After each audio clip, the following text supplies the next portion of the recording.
ఈ విధానం ప్రకారం 2030 నాటికి 20,000 మెగావాట్లు మరియు 2035 నాటికి 40,000 మెగావాట్ల పునరుత్పాదక విద్యుత్ని అదనంగా ఉత్పత్తి చేయాలని లక్ష్యంగా పెట్టుకుంది.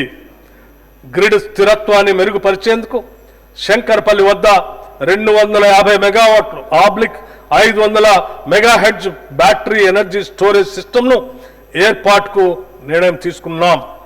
సింగరేణి సంస్థ, Telangana renewable energy development corporation సంయుక్తంగా జియోథర్మల్ విద్యుత్ ఉత్పత్తిని సాధించడానికి ప్రయత్నాలు చేస్తున్నాం. రైతులకు అందించే ఉచిత విద్యుత్ కోసం రాష్ట్ర ప్రభుత్వం 11,500 కోట్ల రూపాయల సబ్సిడీ రూపంలో విద్యుత్ ఉత్పత్తి సంస్థలకి కేటాయిస్తుంది.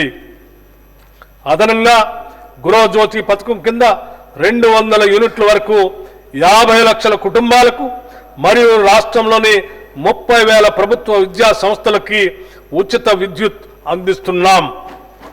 ఈ పథకాల కోసం ఈ బడ్జెట్లో 3,000 కోట్ల రూపాయలు కేటాయించడం జరిగింది.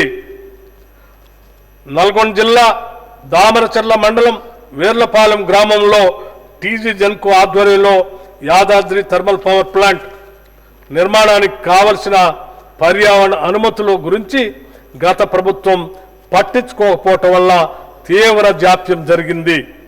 మా ప్రభుత్వం కృషి చేసి అనుమతులు సాధించి 2 యూనిట్ల విద్యుత్ ఉత్పత్తిని ప్రారంభించింది.